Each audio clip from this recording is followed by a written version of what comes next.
అదరగొట్టే కారం రంగు రుచి ఆచి కారం పొడి.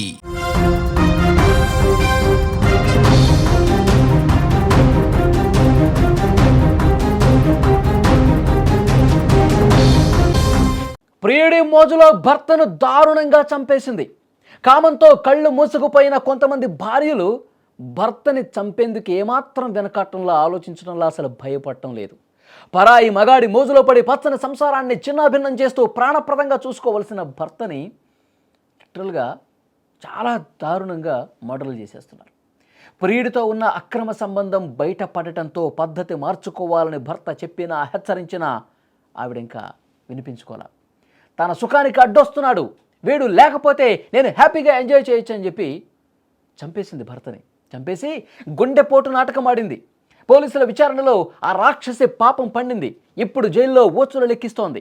మేడ్చల్ జిల్లా మేడిపల్లిలో అశోక్ హత్య కేసులో వెలుగు చూస్తున్నటువంటి విషయాలు ఆశ్చర్యపరుస్తున్నాయి. పోలీసుల ఇన్వెస్టిగేషన్లో నిజాలు మొత్తం బయటకు వచ్చేసరికి షాక్ అయిపోతున్నారు జనాలు.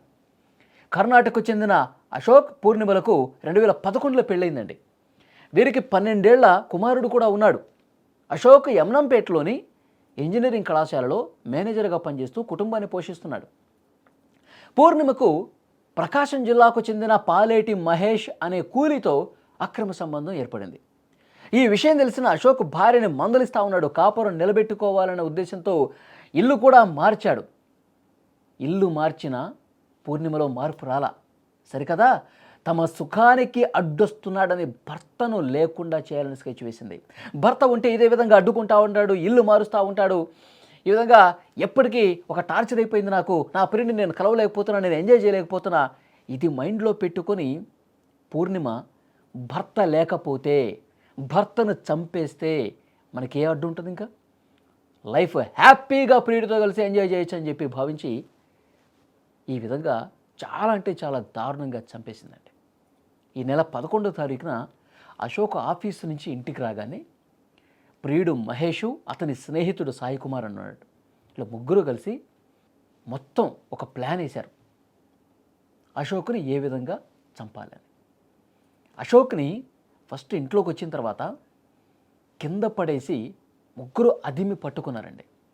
మహేష్ 3 చున్నీళ్ళు మెడకు బిగించేశాడు. అశోక్ మెడకు బిగించేసి ప్రాణం పోయే వరకు గట్టిగా లాగి లాగి గొంతు నొక్కి నొక్కి చంపేశారు. ఒకళ్ళు కాళ్ళు పట్టుకున్నారు, కాలు కదిలించకుండా. ఒకళ్ళు గొంతు పట్టుకున్నారు, ఒకళ్ళు చున్నీలతో బిగిస్తూ ఉన్నారు. భార్య పూర్ణిమ ఇంత దారుణంగా చంపేస్తుందని చెప్పి అతను ఊహించలా. చంపేటప్పుడు పూర్ణిమ వైపు, వాళ్ళందరి వైపు, ప్రియుడు ఎవరైతే ఉన్నారో అతను మహేష్, వీళ్ళందరి వైపు చూస్తున్నాడు. ఇంత బరిదిగించారా వీళ్ళు, నన్ను చంపేందుకు కూడా వెనకట్టలేదని చెప్పి అతను షాక్లో ఉండిపోయి ఉంటాడు ఆ సమయంలో. కానీ వీళ్ళు ముగ్గురు కలిసి మీద పడిపోయి గొంతు నులిమి చంపారంటే ఎంత దారుణం చూడండి. ఇక్కడే అసలు డ్రామా ఒకటి ఉంది. హత్య చేసిన తర్వాత పూర్ణిమ ప్లే చేసిన డ్రామా ఏంటంటే, బాత్రూంలో పడిపోయాడు, స్పృహ తప్పి పడిపోయాడు, నేను చంపేసి బాత్రూంలో ఆయన పడేసి ఇక నాటకం స్టార్ట్ చేశారు. గుండెపోటుతో ఒక్కసారిగా బాత్రూంలో కొలాప్స్ అయిపోయాడని చెప్పి ఉటావుట్న బంధువులకు వాళ్ళకి ఫోన్లు చేయటం, ఈయనేమో ఆసుపత్రికి తీసుకెళ్లి నాటకాలు ఆడటం, ఇవన్నీ జరిగినాయి. ఆసుపత్రికి తీసుకెళ్తే చనిపోయాడమ్మా అని చెప్తారు. ఇంకేం చెప్తారు? వీళ్ళు చంపేసే కదా తీసుకెళ్ళింది. తర్వాత ఈ గొంతు మీద, శరీరం మీద గాయాలు, ఎర్రగా కమిలినటువంటి గాయాలు కనిపించేసరికి అనుమానం వచ్చింది. అనుమానం వచ్చి బంధువులు కొంతమంది పోలీసులకి ఇన్ఫర్మేషన్ కూడా ఇచ్చారు. పోలీసులు వచ్చి చూసిన తర్వాత వాళ్ళకి ఇంకా అనుమానం బలపడింది. మొత్తం సీసీ కెమెరాలు పరిశీలించారు. పోలీసులు ఇంటి దగ్గర ఉన్న సీసీ కెమెరాలను పరిశీలిస్తే అశోక్ మరణించిన రోజు ఆ ఇంట్లోకి 2-3 వ్యక్తులు వెళ్ళటం చూశారు. చూసిన తర్వాత వాళ్ళెవరని చెప్పి విచారణ చేసి వాళ్ళని పిలిచి పోలీసులు తమదైన స్టైల్లో అన్ని కోణాల్లో విచారిస్తే నిజం కక్కేసింది. ఇతను మహేష్ నా బాయ్ ఫ్రెండ్, నేను ఇతనితో ఉండాలనుకుంటున్నా, అందుకే భర్తను చంపేశానని చెప్పి నిజం మొత్తం కక్కేసింది. చూసారా, కామంతో కళ్ళు మూసుకుపోయి ఇంత ఘోరమైనటువంటి హత్యలకు పాల్పడతా ఉన్నారు. మేడిపల్లి ఇన్స్పెక్టర్ గోవిందరెడ్డి గారు 3 నిందితులను కూడా అరెస్ట్ చేసి రిమాండ్కి తరలించారు. అంటే మనుషులు ఎట్లా తయారవుతున్నారు చూడండి, ఇక్కడ ఎంత దారుణంగా తయారవుతున్నారు. కామంతో కళ్ళు మూసుకుపోయి అసలు ఏం చేస్తున్నావు కూడా అర్థం కావట్లా. ఇక 12 సంవత్సరాల బాబు కూడా ఉన్నాడు.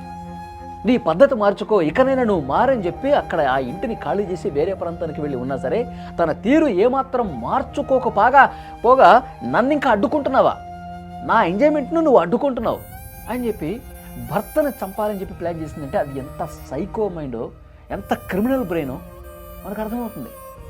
ఇలాంటి వాళ్ళని ఏం చేయాలండి? ఈ మధ్యకాలంలో మనం చూస్తా ఉన్నాం. ఈ సంవత్సరం ప్రతి చోట కూడా దేశం మొత్తం మీద కొన్ని వందల కేసులు ప్రియుడి మోజులో పడి మగాడి మోజులో పడిపోయి భర్తల్ని చంపిన ఉదంతాలు మనం చూసాం. మేఘాలయ హనీమూన్ మర్డర్ దగ్గర నుంచి ఇక్కడ కర్నూలులో జరిగినటువంటి మర్డర్ వరకు ప్రతి చోట ఇవి జరుగుతూనే ఉన్నాయి. కానీ ఇలాంటి వాళ్లకు సరైనటువంటి శిక్షలు పడకపోవటం చేత వీళ్ళు ఇంత దారుణంగా బిహేవ్ చేస్తూ ఉన్నారు. అమాయకులైనటువంటి భర్తల్ని మోసం చేస్తూ ఉన్నారు. మోసం చేయటమే కాదు, వాళ్ళని చంపటానికి కూడా వెనకట్ల సైకోలు. సో డెఫినెట్గా ఈ వీడియో చూస్తున్న వారు స్పందించండి.